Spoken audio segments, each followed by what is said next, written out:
I've been a run coach for 2.5 years, and in that time, we've had 311 athlete PRs. And a bulk of them, 55 of them to be specific, have been in the mile, 5K, 10K, and half marathon on their way to a full marathon. A year into coaching, we actually implemented 3 different tactics, 3 types of workouts that help our athletes achieve PRs in all these shorter races on their way to a big marathon PR. I'm going to break down each one individually, give you some key workouts, and also some caveats to consider. So let's get into it. I'm going to be using the example of someone trying to run 7 minutes per mile for the marathon. This implies that you're doing 2 hard workouts a week and 1 quality long run. First off, we start implementing regular speed work. So basically, one of your 2 workouts each week is going to be something significantly faster than goal race pace.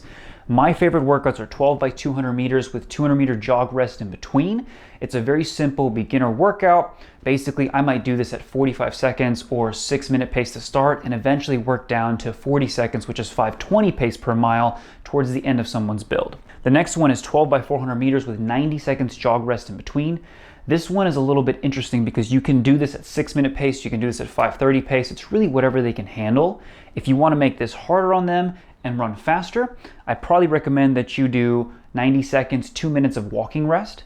And if you want to make this a little bit less challenging and more of a continuous effort, do 90-second jog rest and do it closer to 6:10, 6 flat. Super simple, super easy, bread and butter workouts right here. And the last one is 6 by 800 meters.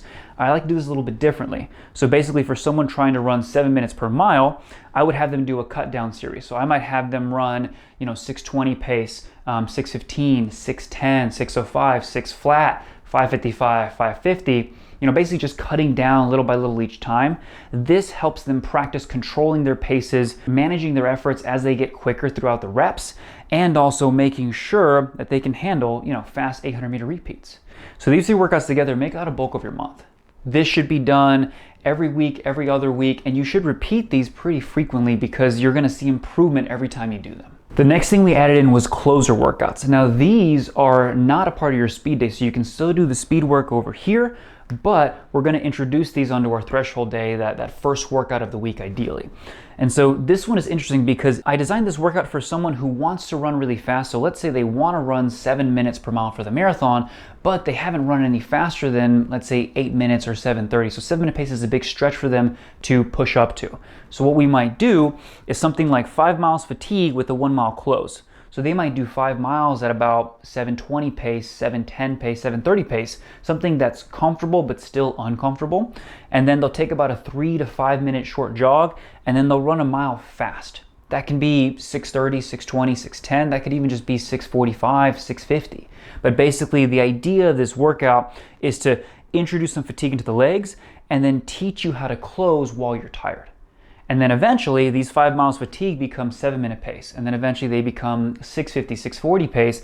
And this 1-mile close would ideally be something around 6-minute pace, sub 6-minute pace. The next big workout is 4 mile, 1 mile, 2 mile. This one, we do 4 miles at just below marathon pace. So right about 6:45, 6:40-ish. And then we'll do a 1-mile float. For those that don't know what a float is basically a intentionally fast jog. So it's not something that you do based on how you feel, it's a pace you have to hit, and these floats teach you how to be comfortable in the middle of the race when you have to stay focused. But basically 4 miles around 6:40 pace, they'll do 1 mile at about 7:40 to 7:30. When you're doing a float mile or 800 or whatever the case may be, I like to start with a minute slower than what your current workout pace is per mile. And then right after that, they'll go into a 2-mile close. And ideally, they're going to run something like 6:40, 6:30 or 6:30, 6:20. They're going to practice getting faster as they finish that workout. This workout is very challenging. It ends up being 7 miles of work. But when you get good at this, you learn how to go out, be comfortable, manage that middle mile, the middle part of the race, and then close hard. And the last one is 3-2-1. This one was one I used to do in college all the time. Absolutely love this workout.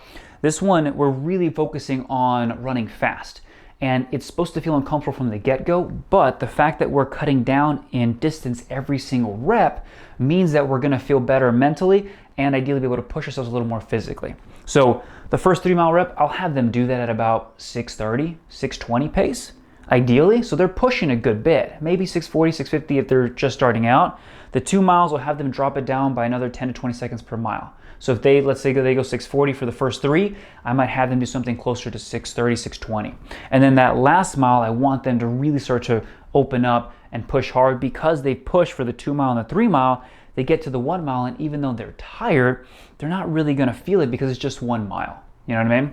So do that with 800-meter jog rest in between. This is an amazing workout. It's a more complex version of speed work. And so this would be, you would do these workouts one day of the week, and then you would do these workouts another day of the week. So you can pair these two together really well, and that way you're getting something just below marathon pace, and you're getting something way below marathon pace. And eventually, these closers will get close to what you're doing for your speed work. So that means that you can probably up your speed work. And the third and most important tactic that we've introduced with our athletes has been gut check workouts. These are very interesting. These are designed for you possibly not to finish or to really crush if you're having an amazing day. But the idea is that I want to teach you how to push when your legs are tired, when your lungs are hurting, when you feel like you really want to stop, like you would at the end of a marathon when you're at mile 20 and you have 6 miles to go. I want to teach you how to get to that next level, get to that next gear, and ultimately finish stronger, because usually we have more in the tank than we think, but mentally our body's telling us we need to slow down, and that's when we got to double down, and that's what this teaches you in very short spurts. So first off, from easiest to hardest, we have 3 by 1 mile. So the rest in between this is 3 to 4 minutes jog rest in between, or walk rest in between, almost full recovery. So for someone who's running 7 minutes per mile, I might have them do this at 6-minute pace, 5:50 pace or 5:45 pace, and then close as hard as they can the last one at 5:40, 5:30. Now realistically, I've had athletes who have done this for the specific time, and they've only hit 6-minute pace, 5:55, and then 6:05, and that's okay. I want them to understand that it's less about you nailing the time. If you have a great day, that's awesome, but it's more about you understanding that when you start to struggle, you don't hit 6:40 pace and just give up. Okay, so that's the first one. The next one is a 5K aggressive. So we can do this in one of two ways. We can just go straight for your 5K PR, which a lot of my athletes have done, and that's how they get their 5K PRs, or we can do a little bit of a cut down. So let's say their 5K PR is about 6:20 pace per mile. I might have them start at 6:30, second mile 6:20, and the last mile 6:10. So if they close a little bit faster than they expect, they're ultimately getting a PR. And the last one, and the most aggressive one that I do, the toughest one, is 10K aggressive. Now that, again, we can implement that cut down style where they cut down by 5 or 10 seconds each mile, or they keep the first 3 a little bit more conservative. I want ideally run 6:20 pace for 10K. I'm gonna have them do 6:35, 6:30 for the first 3, and then they have to start ripping it and running fast the last 5K. So these 3 workouts are incredibly tough. They're designed to burn. We're gonna make sure that we take some extra time in the week to recover from them. So we're not gonna do them every week. The idea is we're gonna do these every other week. And so basically what I want you to understand is that you would do these on one week, and then you would do these on another week. And so we're alternating speed work with gut check workouts. And lastly, here are some guidelines to help you maximize your training and avoid injury. The first thing is make sure that you start speed work early, even if you're brand new. So let's say your goal marathon pace is 8 minutes per mile. I want you running 30 seconds faster per mile on a lot of this speed work. And then as you progressively get better, the goal you want to hit is a minute faster for a lot of these 200s, 400s, and 800s.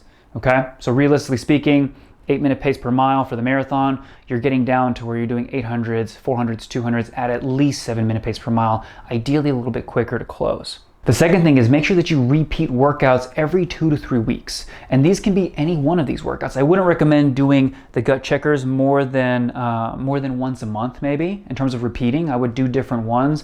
Alternate the 3 by 1 mile or 5K aggressive for the most part. But a lot of these workouts you can repeat every 2 weeks and then measure improvement. And if you want to increase these things, for tip number 3, never increase speed and distance at the same time. It's the recipe for getting injured. So basically, let's say we're doing this 12 by 200 meters. First things first, make sure that we can handle 10 by 200 and then first 8 by 200. And before you do all that, maybe try to go a little bit faster. So I might go 8 by 200 meter pace at 45 seconds. And then once that gets comfortable, I might drop down to 8 by 200 meters at 40 seconds. And then once I want to go to 10 by 200, I might move back up to 45 seconds until I can manage those extra 2 reps. And then from there, you can choose to go up, but make sure you only increase distance or speed, never both. And lastly, I already mentioned this earlier, but don't do gut check workouts more than every other week, and make sure you don't do them before big long run workouts. It's a whole different topic altogether, but the big thing is that these are going to take some time to recover from, and you will feel a little more sore, and you will have a higher risk of injury if you're not recovering properly. But if you do all these things, you're going to feel amazing. Be smart, take your time with it. Remember, if you're training for 3 or 4 months, you can build a ton of fitness with all of this back here. So be patient and be consistent. And last, guys, this is my first YouTube video. So thanks for watching. Welcome to the channel. My goal with this is to make sure that we provide as much educational and practical, useful content from the elite runner to even the beginners. And so I want to know from you guys, did you like the video today? Can I say something a little bit better? Did I go through something too quickly? Because I tend to talk pretty fast. And what topics do you want to hear about? Anything and everything. I have a ton of knowledge up here, and I'm trying to give it to you guys in a much better platform. But anyway, thanks for watching. See you in the next one.